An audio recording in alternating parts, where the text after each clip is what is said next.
नमस्कार। अर्थ न्यूज़ के इस स्पेशल अंक में मैं सब दर्शकों का स्वागत करता हूं। आज हम बहुत ही एक ज्वलनशील मुद्दे पे बातचीत करना चाहते हैं। ज्वलनशील मुद्दा सुबह से अगर हम देखें तो यूक्रेन की खबर चारों तरफ विश्व में छाई हुई है। रशिया के अचानक से हमला कर देने से, मैं अचानक नहीं कहूँगा, बिल्डअप करके हमला करने से पूरा विश्व एक दुविधा में फंस गया है। जहां नेटो के देश एक्शन चाहते हैं, वहीं बाकी भारत जैसे देश मामले को चाहते हैं कि सुलझ जाए बहुत जल्दी। इस सारे विषय पे हमसे बातचीत करने के लिए आज हमारे साथ एक बिल्कुल खास विशेषज्ञ हमारे साथ बैठे हैं, जो हमारे एडिटर इन चीफ भी है। मैं शिवांग जी का स्वागत करता हूं इस कार्यक्रम में। Thank you. शिवांग जी, मैं आपसे एक सीधा सवाल पूछना चाहता हूं। क्या ये विश्व शांति के लिए एक मैं कहूँगा चैलेंज है, ये आज का हमला? शांति रविश हमेशा स्ट्रांग लोगों की वजह से आती है। आप अगर ध्यान से देखें पिछले कुछ सालों में, अगर हम देखें तो कंटिन्यूसली छोटी डिस्टर्बेंसेस पूरे ग्लोब में चल रही थी, क्योंकि लीडरशिप डेफिसिट था। मैं इस बात को जोर से कहूँगा, लीडरशिप डेफिसिट था। और छोटी डिस्टर्बेंसेस से कुछ लोग बेनिफिट ले रहे थे। कभी कोई मुद्दा उठा लिया जाता था, कभी कोई मुद्दा उठा लिया जाता था। अभी अच्छी बात ये हुई है कि कुछ सालों में वर्ल्ड लीडरशिप में कुछ फेसेस ऐसे निकल के आए हैं जो डिसिसिव फेसेस है, और ये एक सिग्निफिकेंट डेवलपमेंट है। वॉर को कोई भी पसंद नहीं करता है, ना हम भी एंडोर्स करेंगे, ना वॉर होनी चाहिए। बट आप एक चीज़ समझें कि इनडिसिसिव नेचर से, मेरा कहने का जो कम्युनिकेशन करने का मतलब है कि जब फैसला नहीं लिए जाते हैं तो नुकसान होता है। तो world is a global village now. तो इसमें पैटी इंटरेस्ट को लेके हम बात करेंगे। नेटो अपनी बात कर रहा था। रशिया का ये मूव अगर उस कंट्री के लिए इंपॉर्टेंट है और एक स्ट्रांग लीडरशिप रशिया के पास है, तो उसका एक विजन है अपनी कंट्री के लिए और पूरे वर्ल्ड के लिए, तो मुझे नहीं लगता है कि विदाउट स्ट्रेंथ कोई भी चीज़ जो है वो सेटल होती है। तो it is a time when globally जो भी डिस्प्यूट्स हैं उनको सेटल करने का टाइम आ चुका है। चाहे वो बॉर्डर डिस्प्यूट्स हैं, चाहे वो फाइनेंशियल डिस्प्यूट्स हैं, मोनोपोलीज हैं। तो एक व्लादिमीर पुतिन ने एक जवाब दिया है वर्ल्ड कम्युनिटी को कि हर चीज़ आपकी मर्जी से नहीं होगी। कंट्री इंटरेस्ट है, पीपल इंटरेस्ट है। और जो ये वार आप कह रहे हैं, बेसिकली इसको वॉर कहना गलत होगा। उन्होंने कहा है कि इट इज़ हमने एक सर्जिकल स्ट्राइक के तौर पे यूक्रेन के साथ हम बात कर रहे थे कि आप हमारी टेरिटोरियल इंटीग्रिटी के लिए थ्रेट बनते जा रही हैं, तो हमें आपको कंट्रोल करना है। इसी तरह इंडिया एक अच्छी स्ट्रांग लीडरशिप के अंडर इस टाइम चल रहा है। इसी तरह चाइना एक स्ट्रांग लीडरशिप के अंडर चल रहा है। तो एक स्ट्रांग लीडरशिप एक सोल्यूशन की तरफ लेके जाने के लिए कैपेसिटी रखती है, और मुझे लगता है कि इस मौके का फायदा उठाना चाहिए और जितने भी हमारे लॉन्ग पेंडिंग डिस्प्यूट्स हैं उनको सेटल करना चाहिए। तो ताकत होना खुद में एक बड़ा एक स्ट्रांग पॉजिटिव तरीके से इसको देखा जाए कि अभी तक की जो न्यूज़ सामने आ रही है कि किसी सिविल एरिया पे कैजुअलिटी नहीं की गई है। और यूक्रेन को ये समझने की कोशिश करनी थी कि अंडर हुज इम्प्रेशन कि यूक्रेन जहाँ से उसके साथ अच्छे टाइप्स होने चाहिए थे, कि पूरे सिनेरियो में अगर हम स्टडी करें, रशिया ने काफ़ी टाइम दिया यूक्रेन को कि आप समझो आपके लिए नेटो के साथ जाना रशियन टेरिटरी के लिए, Russian country as Russia, it is not good for the complete region. क्योंकि नेटो का क्या इंटरेस्ट है to bring Ukraine under its own territory और एम्बिट। तो एक इंसान अगर कोई मैनिपुलेटिव के साथ जा रहा है तो उसके लिए स्ट्रेंथ से बात करनी जरूरी थी। और इसी तरह इंडिया के अंदर भी ये डिबेट चल रही है कि जो हमारी टेरिटोरियल डिस्प्यूट्स हैं उनको कितनी जनरेशनों में आपने लटकाना है, कितनी जनरेशनों में आपने थ्रेट में रखना है, और बेनिफिट तो ले रही है। तो इंडिया में भी एक स्ट्रांग लीडरशिप है, चाइना में भी स्ट्रांग लीडरशिप है। ये सब स्ट्रांग लोग बैठे और एशिया को सेटल करें फॉर एवर के लिए। उधर रशिया में स्ट्रांग लीडरशिप है, चाइना में, इंडिया में, ये सारे जो स्ट्रांग लोग हैं बैठ के वंस फॉर ऑल सेटल करें डिस्प्यूट्स को। जब सेटलमेंट होती है तो थोड़ी बहुत अग्रेशन उसमें मुझे लगता है जरूरी है, और अगर उस अग्रेशन के बगैर सेटलमेंट होती तो चीज़ें सेटल हो जाती। ये डिप्लोमेसी की पूरा एरा चला जो आफ्टर सेकेंड वर्ल्ड वार, इसने कुछ ज़्यादा सिग्निफिकेंट पब्लिक इन लार्ज को कम दिया है, कुछ लोगों को बेनिफिट ज़्यादा दिया है। तो डिप्लोमेसी जो है वो एक लेवल के बाद मुझे लगता है कि बड़े डिस्प्यूट को सेटल नहीं कर पाती है। जी। मैं एक और चीज़, एक और आयाम की तरफ भी मैं इस जो हमारा अभी विवाद चल रहा है इस पे मैं किसी और डायरेक्शन में भी लेना चाहूँगा। जो अमेरिकन प्रेसिडेंट जो बिडेन थे, उन्होंने शुरू में, जबकि 3 हफ्ते से बिल्डअप चल रहा था, तो काफ़ी धमकी भरे शब्दों के साथ उन्होंने मैं रशिया के जो प्रेसिडेंट है उनके खिलाफ काफ़ी ज़्यादा उन्होंने बयान दिए, धमकी भरे। लेकिन जैसे ही हमला हुआ उसके बाद से अभी तक नेटो या यूएस का कोई भी जवाब नहीं आया है। मैं वर्बल जवाब की बात करता हूं, तो आप इसको किस तरीके से देखते हैं? ये बड़ा सिंपल है। मैंने पहले भी जो कहा कि स्ट्रॉन्ग लीडरशिप जो है वो एक कंट्री को स्ट्रॉन्ग बनाती है। जी जी जी। लीडर स्ट्रॉन्ग बनाते हैं। तो अमेरिका के पास इसलिए इस टाइम स्ट्रॉन्ग लीडरशिप नहीं है। और डिबेट्स जो होती है ना वो डिस्प्यूट्स ही क्रिएट करती है। आप इधर बैठ के डिबेट करते रहेंगे तो ग्राउंड पे डिस्टर्बेंस थोड़ी सॉर्ट आउट होगी। हम डिबेटिंग ग्लोब बन गए हैं। हम हर मुद्दे पे डिबेट कर रहे हैं, ग्लोबलाइजेशन पे डिबेट कर रहे हैं, करोड़ों अरबों की फंडिंग आ जाती है। ग्राउंड पे रियलिटीज कुछ और होती है और डिबेट्स पे हम लोग नया देश बना चुके हैं, डिबेट्स में हम सब कुछ कर लेते हैं। तो जो अच्छे लीडर होते हैं वो डिबेट के साथ एक्शन भी करते हैं। तो अमेरिका अब डिबेटिंग नेशन बन चुका है। वो हर जगह डिबेट करता है, डिस्कशन करता है, फंडिंग करता है, फिर मैनिपुलेटिव तरीके से पैसे को मैनेज करता है। ये चीज़ हमें समझनी पड़ेगी कि अमेरिका एक डेमोक्रेटिक कंट्री है, पर डेमोक्रेसी का मतलब है डिसीजन भी लिए जाए आम लोगों के लिए, ना कि खाली क्रीमी लेयर ऑफ सोसाइटी के लिए डिसीजन लिए जाए और बाकियों को बोला जाए रुक जाओ रुक जाओ। क्या हुआ हमें यूएनओ में जाके, जब इंडिया यूएनओ में चला गया था फॉर कश्मीर डिस्प्यूट? आज एक जनरेशन कत्लो गारत के तरीके से गुजरी, एक कम्युनिटी एग्जाइल में जी रही है। आप क्या समझेंगे कि इसके लिए यूएनओ का कोई स्ट्रेंथ था? डिबेट चल रही है। यूएनओ ने कब एक्शन ली स्ट्रॉन्ग? तो अगर एक कंट्री ने महसूस किया कि यूएनओ ने एक्शन नहीं ली, वो तो दे रहे थे आपको टाइम कि भाई सेटल करो। It is a good example. War should not be there, but aggressive posture has to be there in leadership. जी जी जी। अगर आप इसको वॉर की तरफ लेके जाते हैं तो मुझे उसका बड़ा अफसोस होगा पर्सनली कि ह्यूमन कैजुअलिटी आम लोगों का कसूर नहीं होना चाहिए, उनको कैजुअलिटी नहीं होनी चाहिए। बट एज ए स्टेट अगर आप अग्रेशन दिखाते हो और दूसरी स्टेट के लीडरशिप को बताते हैं कि तुम किसी मुल्क को अपने हिसाब से नहीं चला सकते। और अच्छी बात ये मैंने सुनने को आ रही है कि यूक्रेन के काफ़ी हद तक लोग व्लादिमीर पुतिन के इस डिसीजन के फेवर में है।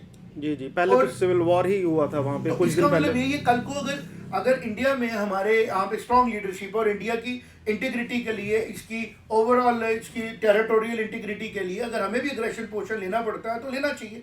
और मुझे लगता है आम आदमी सपोर्ट भी करेंगे, क्योंकि आने वाली जनरेशन के लिए अगर हमें प्रॉस्पेरिटी देनी है तो हमें डिस्प्यूट्स को खत्म करना है।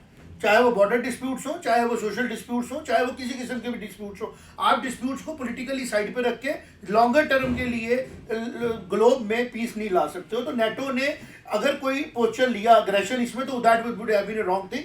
नेटो को अपनी गलती समझ के साइलेंट रहना चाहिए और उसको महसूस करना चाहिए कि हमने गलत यूक्रेन को फीड किया था। हमें पता होना चाहिए था नेटो के मुल्कों को कि रशिया की यूक्रेन की स्ट्रेटेजिक इंपॉर्टेंस क्या है रशिया के लिए, और उसको पता होना चाहिए था Russia is led by a strong leader. अगर कोई भी नेटो ऐसी गलती करेगा तो Russia will definitely take aggressive posture.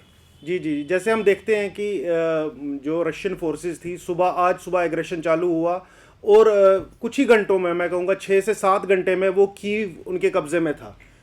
काफी स्विफ्ट एक्शन था, बिकॉज वो प्रिसीशन उनका क्लियर था। उनका मकसद है यूक्रेन को ये कहना, उनके लोगों के प्रति अपनी क्लैरिटी रखना कि leadership of Ukraine is not clear and people of Ukraine is clear and strategic importance of Ukraine is clear with the Russian government.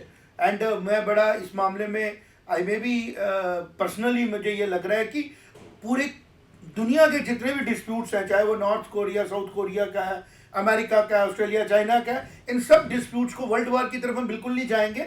वहाँ अमेरिका हो सकता है रोल प्ले करे, वो डिबेट्स की बात करे, बट अमेरिका को अपने अग्रेसिव पोस्चर को सुधारना चाहिए। बिकॉज अमेरिका का सिवाय एक कैजुअलिटी जिसने पूरी दुनिया में लाई, that is the use of nuclear force. एक काला दाग है अमेरिकन गवर्नमेंट के ऊपर, जिसको अमेरिका को धोना चाहिए कि अब उसको शांति से बैठ के अपनी मैनिपुलेटिव स्किल्स को साइड पे रख के वेल्थ एक्यूमुलेशन की तरफ अपने आप को एक्सपोज करना चाहिए कि हम लोग वेल्थ एक्यूमुलेटर्स हैं वर्ल्ड के। हम रास्ते ढूंढते रहते हैं कि हर मुल्क अपना पैसा हमारे को दे दे। इसके ऊपर डिबेट करने की जरूरत है कि व्हाई दीज फोर्सेस वांट कि सारी दुनिया का पैसा कुछ कंट्रीज में आ जाए और बाकी कंट्रीज से डिबेट्स करती रहे।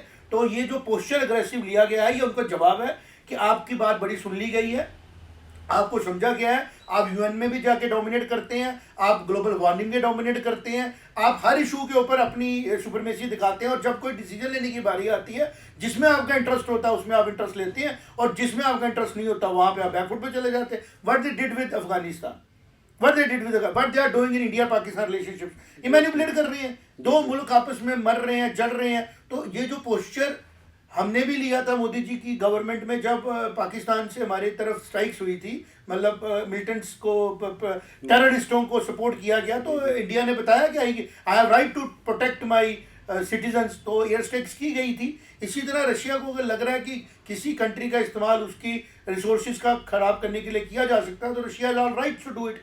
मैं ये कह रहा हूँ कि अगर ये अभी सिनेरियो पूरे ग्लोब में बना है तो इसी सिनेरियो का फायदा उठाते हुए और इश्यूज के ऊपर भी बात करके यूएन को ये रियलाइज कराना चाहिए कि आप फेल हो गए हो, आपकी डिबेटिंग टेबल खत्म हो गई है, क्योंकि वो सेल्फ इंटरेस्ट को वॉच किया जा रहा है वहां पे। अब अगर अग्रेशन वर्ल्ड में आया तो यूएन ही रिस्पॉन्सिबल है उसके लिए, और रशिया के ये स्टैंड एक एग्जाम्पल है। बाकी कंट्रीज के अगर कल को आप समझते हैं कि चाइना का कहीं पे टेरिटोरियल डिस्प्यूट और इंटरेस्ट है, इंडिया का टेरिटोरियल डिस्प्यूट इंटरेस्ट है, बाकी कंट्रीज का भी है, first of all they should be powerful. एक वीक आदमी डिबेट्स करता है और कंफ्यूज करता है, और एक स्ट्रांग आदमी अग्रेशन दिखाता है और सेटल करता है। तो अग्रेशन के बाद सेटलमेंट अगर हो जाती है तो that would be a greater success of Vladimir Putin. और अगर ये कन्वर्ट हो जाता है टुवर्ड्स अ कन्फ्लिक्ट और वॉर की तरफ जाता है, then it is a very difficult stage, और फिर ये चीज़ जो है वो ह्यूमैनिटी के लिए और ग्लोबल प्रॉस्पेरिटी के लिए एक थ्रेट है, जिसको सब लोगों ने मिलकर ये कोशिश करनी चाहिए कि ना जाए। इसलिए अपने सेल्फ पेटी इंटरेस्ट साइड पर रख के एक लॉन्गर टर्म डिसीजन की तरफ बढ़ना चाहिए, और टेरिटोरियल जितने भी डिस्प्यूट्स हैं कंट्रीज के बीच में, जियोग्राफिकल डिस्प्यूट्स हैं, वो सारे सेटल कर लें, नहीं तो ये अग्रेशन जो है ये वॉर की तरफ भी जा सकता है। अभी जैसे हम माहौल जिस तरीके से देख रहे हैं, हम जैसा बन रहा है, नेटो की जैसे हम खबरें देख रहे हैं, ताज़ा खबरें जो आ रही हैं, अभी नेटो की मीटिंग्स पे मीटिंग्स चलती जा रही हैं। अब अगर हम यहाँ से देखें कि नेटो के पास ऑप्शंस क्या हैं इंटरफेरेंस के, तो नेटो यूक्रेन की मदद कर सकती है, लेकिन यूक्रेन का तो काफ़ी हद तक सरेंडर हो चुका है, तो वहाँ से नेटो कुछ कर नहीं सकती। नेटो यूक्रेन में डायरेक्ट एक्शन कर सकती है, और नेटो रशियन मेनलैंड पे डायरेक्ट एक्शन कर सकती है। तो अगले 48 से 72 घंटे जो हैं, नेक्स्ट 48 to 72 आवर्स मेरे हिसाब से क्रिटिकल रहेंगे। तो क्या आपको लगता है कि नेटो को इंटरफेयर करना चाहिए? नहीं करना चाहिए, क्योंकि अगर हम इस टाइम पे देखें, देखिए रशिया एज ए नेशन उसको थ्रेट था यूक्रेन से, तो उन्होंने इस थ्रेट को ओवरकम किया, लेकिन अब नेटो की इंटरफेरेंस से ये एक वर्ल्ड वॉर में भी तब्दील हो सकता है। देखें वो उस टाइम पे कुछ और हालात थे, आज हम बात कर रहे हैं टीवी मीडिया में वर्ल्ड के पॉपुलेशन की इन्वॉल्वमेंट है। रशिया ने अग्रेशन दिखाने से पहले लोकल पीपल को कॉन्फिडेंस में लिया है, और लोकल कॉन्फिडेंस की वजह से ही रशिया ने अग्रेशन पोर्शन लिया। अगर लोकल लोग सपोर्ट में नहीं होते तो शायद ये अग्रेसिव पोर्शन नहीं होता।